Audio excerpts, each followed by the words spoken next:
Welcome to another Trojan TV Extra episode. I'm Lauren. And I'm Grace. It's the end of the year and we wanted to show you more of the amazing stories the DMC staff has created over the school year. We will have our final extra episode on Monday. So without further ado, let's get into it.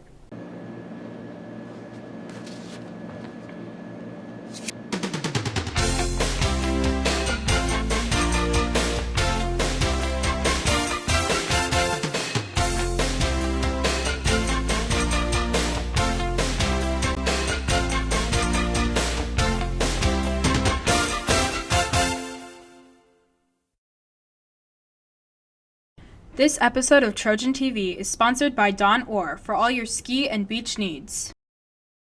You may have noticed that the school year feels a lot longer than normal this year, so we talked to Mr. Tisworth about the school calendar and what the requirements are. So the school calendar is based around how many days and hours. It's dictated by the state. So when a school calendar is put together, we have to think about, well, what can we add and what can we take away around like vacation, Christmas vacation, spring break. But when we're done with all that, we have to make sure that we have the needed hours to fulfill the state requirements. To develop the school calendar, there are certain things you have to do to fulfill the state requirements. So school calendar has a required amount of minutes throughout the year. So it's all the way down to the minute as far as how many that we have to go to school. And then also with that is a required amount of days, right around 180-ish. So I know there's snow days mixed in there, and we have 6 of those that the state allows, as well as we have our spring break, Christmas break, things like that. So those requirements are set by the state, and then we then build a calendar around that. In a survey conducted by Trojan TV, 65% of students said that they wanted to get out of school earlier. I want a longer summer vacation, and all my friends also want to do that, so yeah. Fortunately, next year's school calendar has us out on June 6th. Reporting for Trojan TV, this is Holden and Bo. On this week's Classroom Spotlight, we interviewed Mr. Dykstra about the Pinewood Derby car race. We're kind of inspired by Pinewood Derby cars.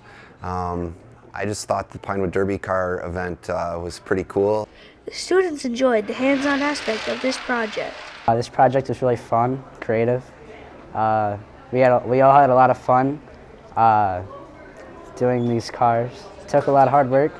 What I mainly liked about this project is how it was really hands-on and it allowed us to be creative, especially in designing and like how we built it. This has been AJ and Steven reporting for Trojan TV. For this week's Classroom Spotlight, I interviewed Mr. Taylor on the map project. This is a map activity where we spend a lot of time looking at maps, but for this one we are actually creating the maps by hand. They look like they're traced, but they're not, so we've used some skills and some strategies to teach students how to create their own maps rather than just looking at the ones in the book. I want them to learn how much care and detail goes into maps. We see so many of them that I think we stop to see what it takes to make a map and how challenging it can be and how focused map makers have to be on getting certain information across. It's also a good way for me to kind of evaluate all the different strategies, everything from understanding latitude and longitude to understanding use of color, use of titles, spelling of names. So there's so many tiny details that go into making one good map. Students enjoy the hands-on aspect of this project. I learned how to use the grid drawing system and the shape of Central America. It was a fun experience to get to draw the Central America, and the other classes got to draw Africa. This has been Kevin reporting for Trojan TV.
Great job, everyone. Yeah, that was a lot of good info. Well, that wraps up this Trojan TV Extra. Catch another extra episode on Monday. Don't forget to check out our YouTube channel, Trojan TV East, for more news and future stories. Have a great weekend, Trojans. Bye.